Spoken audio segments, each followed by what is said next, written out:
Hey guys, this is Mr. Gilbert. As you can see, I'm out and about. I thought that it would be a good idea to try to shoot a lecture on some very important saints in the English Reformation, just because it would be a good preparation for these saints which are so venerated at the Cathedral of Our Lady of Walsingham. Um, I'd like to talk to you about Saint Thomas More, Saint John Fisher, and Saint Edmund Campion, and give you a little bit about the struggle that they faced as King Henry VIII decided that he was going to take his authority away, or take the authority away from Rome and give it to himself. So let's go ahead and get started. Saint Thomas More is the first person we're going to talk about. Saint Thomas More was born to a noble family with a challenging but loving father. His father was very strict, but also very, very tender at times.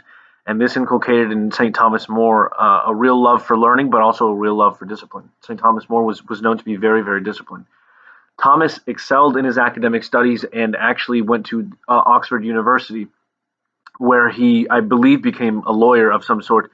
And Thomas excelled in his academic studies, but he had aspirations to join the Carthusian monastery where he grew up. There was a big Carthusian monastery. And he wanted to live the life of a monk, but ultimately he decided to live a secular life. But he maintained a lot of these penances, kind of working out his temporal punishment and things like that. He was very famous for, after his death, they realized that he had worn a hair shirt, a shirt made that was weaved of like goat's hair to make him uncomfortable, so that he was constantly offering that suffering up for other people, and his own salvation. So even though he wasn't a Carthusian, or never actually became a Carthusian, he was very often doing his own penances, and he was altar serving with the Carthusians. He married his first wife, Jane, who he personally tutored to enhance her life. He didn't want his wife to be just like this dumb doting woman who had like drinks ready whenever he came home, and stuff like that. Like, he wanted a very smart, intelligent wife. And though she was intelligent enough and had a classical education, usually women stopped at a certain point when they were at their childbearing years so that they could raise the family. Well, Thomas More didn't quite ascribe to that notion of marriage, and so he decided that he would personally tutor his wife so that she would be on the same level as him. And she bore him several children, but she passed away after the last child was born. And in his new marriage, he endeavored to tutor his daughters, because that was very important to him. He wanted his daughters to be smarter than he was, like, if not smart, then at the very least smarter than he was. And there's this one story. He was a very doting father. There's this one story of his eldest daughter having written a letter to him, and he was so excited. He took the letter straight from her hand when he saw her reading it, and looked over, saw how beautifully written it was, and he took the letter and ran all the way to the bishop and like made the bishop stop what he was doing just so that the bishop could see this letter that his daughter had written. This is like the equivalent of St. Thomas More putting something his daughter wrote up on the refrigerator or something like that. So very, very doting father, very, very good man. When Cardinal Wolsey fell from the King's grace, Thomas More was elected Lord Chancellor in his place. And as a faithful Catholic, he was very successful in keeping Protestantism out of England. People were trying to smuggle in Lutheran Bibles. Remember, Luther had taken out the book, so they were trying to smuggle in books that were translated into the German that they could eventually translate into the English without the books that Luther had successfully taken out, and so on. Thomas More was very, very adamant that those things were not allowed to be in England as long as he was Lord Chancellor. Excuse me. When Cromwell issued the Act of Supremacy, St. Thomas decided that he would resign, because on the one hand, Thomas did not want to disrespect the king because the king had shown him a lot of favor. But on the other hand, he was a faithful Catholic, so he didn't agree with the Act of Supremacy. So rather than have this huge kerfuffle and confrontation, Thomas More thought that he would be able to sit this one out and just kind of remain in silence. So that put him in the bad graces of both Cromwell and Henry VIII. More then refused to sign the document stating that Henry's marriage to Catherine of Aragon was null and void. So there was a document going around that all of the bishops, all the priests, all of the government officials had to sign that stated that Henry VIII's marriage to Anne Boleyn was actually valid. That technically wasn't true, because More recognized that Henry VIII had never actually received the declaration of nullity, meaning he didn't receive the annulment that he had petitioned Rome for. And so in that case, in that sense, no, was still a valid marriage. He was still validly married to Catherine of Aragon and was technically committing the sin of adultery. But again, More's whole thing was that he wanted to remain in silence because he really did adore King Henry VIII. He loved King Henry VIII, but his love for King Henry VIII did not come before his own Catholic faith. And so More refused to sign those documents, and he refused to take the oath of supremacy. And More's policy that he would was that he would neither affirm or deny any of Henry's marriages unless his salvation absolutely depended on it. So the whole thing was, I'm just going to go back home, I'll retire, remain silent, and that'll be the end of it. They won't come to my family. They won't, ask me anything. Well, Thomas More, because of his silence, was eventually put on trial, where he was point blank asked whether he would acknowledge Henry VIII as the king of the church. When he responded that he would only acknowledge the Pope of Rome, he was sentenced to death, and St. Thomas More was beheaded at the Tower of London. And this was one of those deaths that was kind of hard especially for London to take, because Thomas More was well loved, well esteemed, but it was like, if you challenge the wisdom of putting Thomas More to death, then it was kind of a big deal, because it was an act of insurrection. And so this is his legacy. St. Thomas More tried wholeheartedly to defend the rights of kings, but also did not let his faith get in the way of his political career, of which would have been really, really great. And the challenge was that he loved King Henry VIII. He really did. But at a certain point in time, he couldn't progress in Henry's political agenda. And so for that, he was beheaded in front of all of London.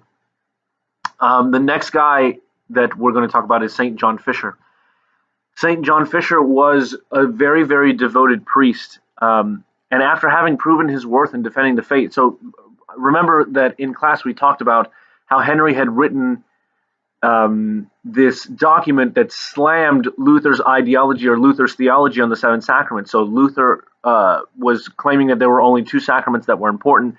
Henry VIII, as defender of the church, he wrote this letter that allowed him to be named defender of the church. Well, Henry VIII had help in his theology, and the help that he received was from St. John Fisher.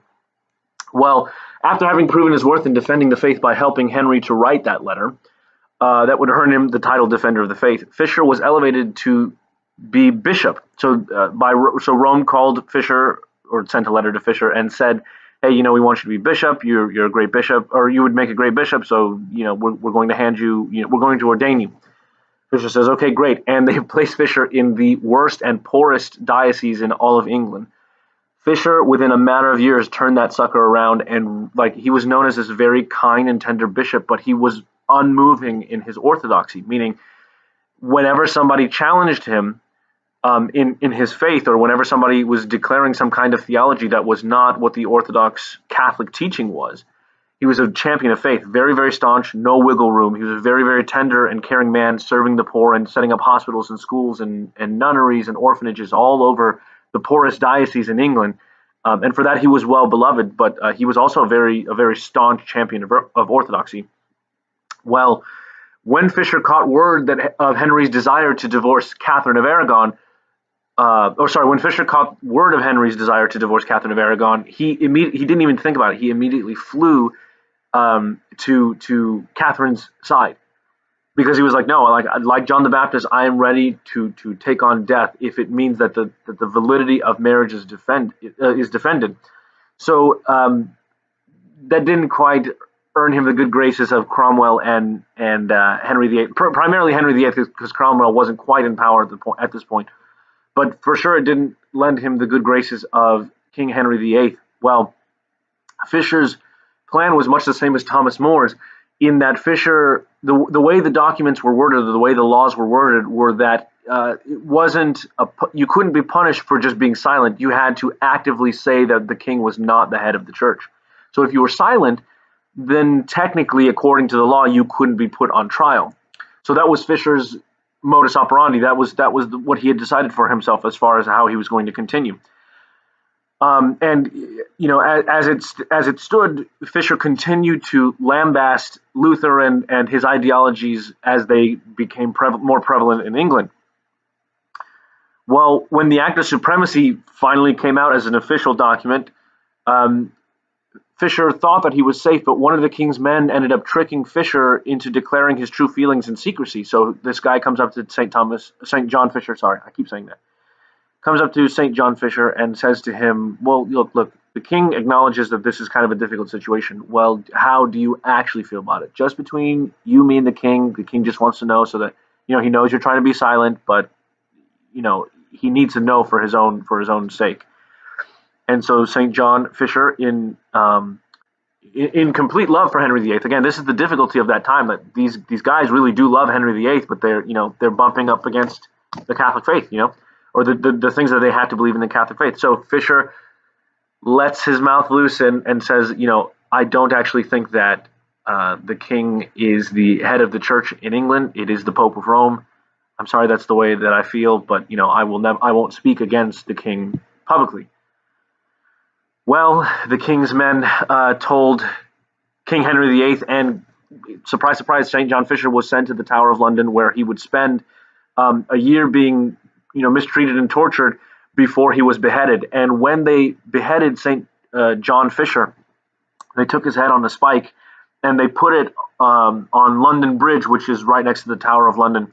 And it was such the townspeople were so upset about this. It was so weird that they took the head off of the spike and they threw it down into the Thames. Is it the Thames? I don't know which one it is. Anyway, they threw it into the river below the London Bridge, and only a couple days later, Thomas More's head would be put on that same spike as John Fisher's.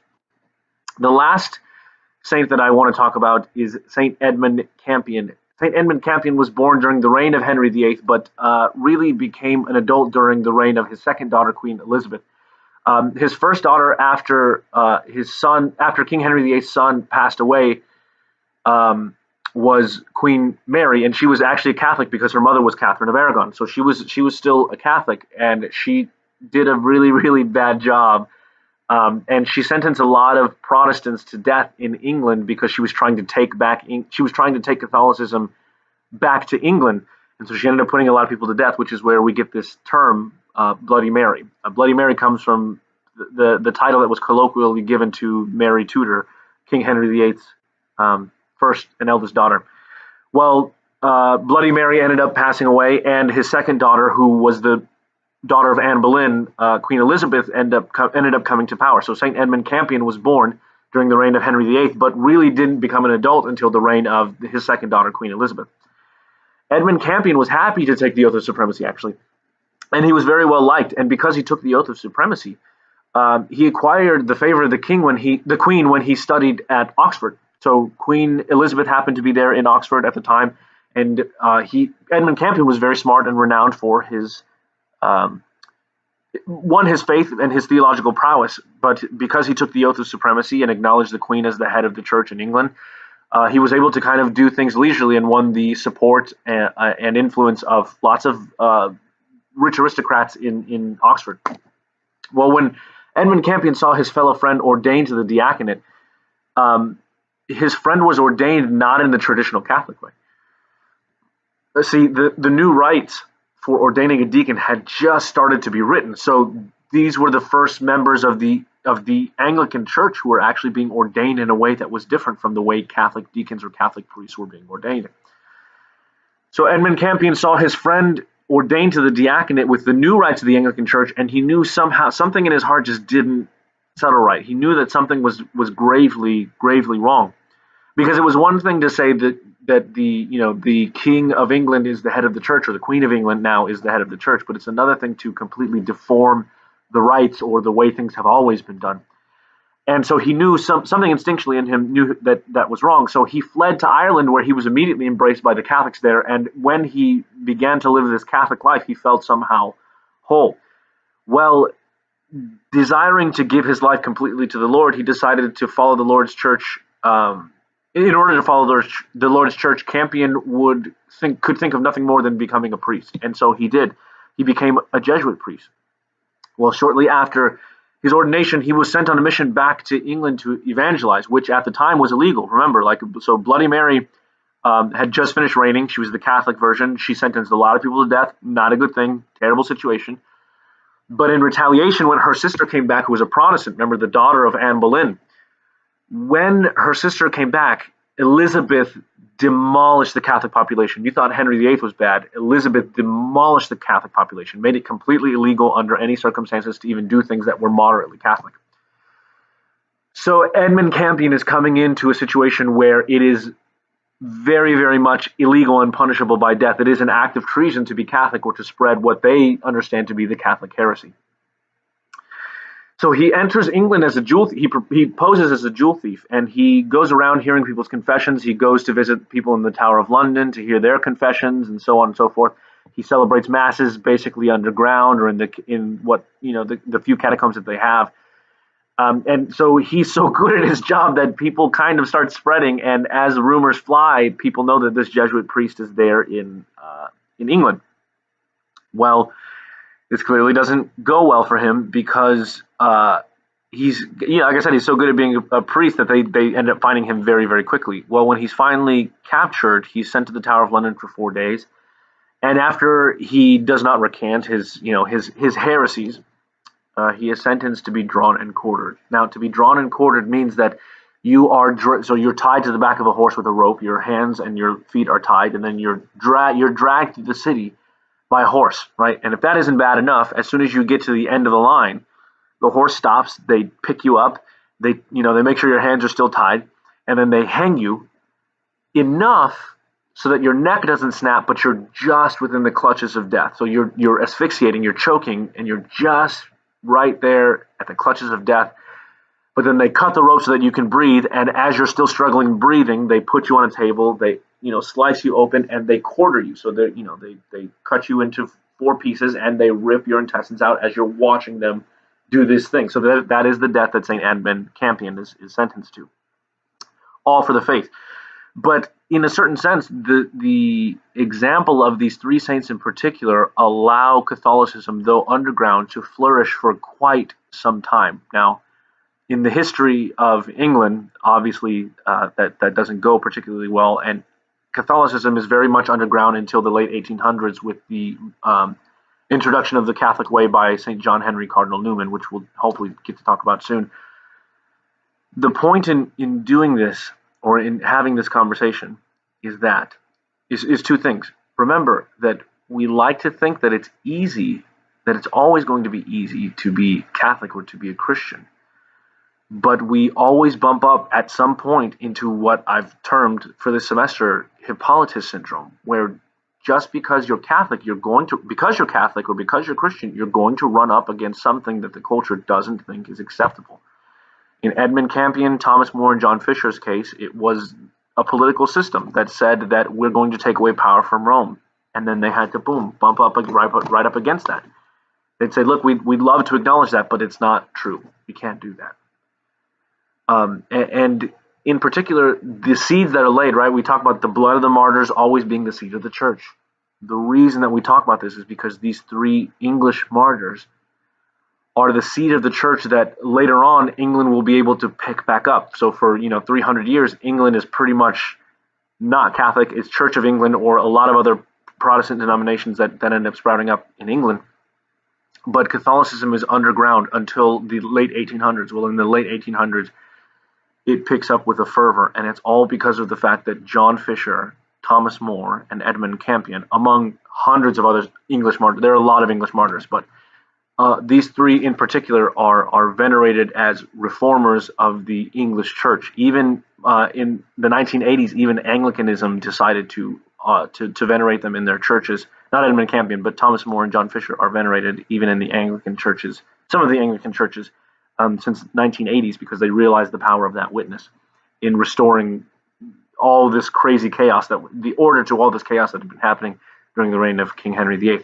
So that's it. I thought that it was good. The reason I bring this up is because when we go to Walsingham on Wednesday, you will see that one of the first things you see behind the altar is a statue of St. Thomas More and St. John Fisher, and it always catches my eye. So I thought it would be good in preparation to go to Walsingham, or the Cathedral of Our Lady of Walsingham, I should say. So that's it. Please excuse my busted hair and my stupid red shirt, but it's late at night. We're doing the best we can. All right, guys. So I hope that you took extensive notes. I hope that you guys are writing your paragraphs to tell me what you learned. And I guess I'll see you tomorrow. We'll see you guys. Bye.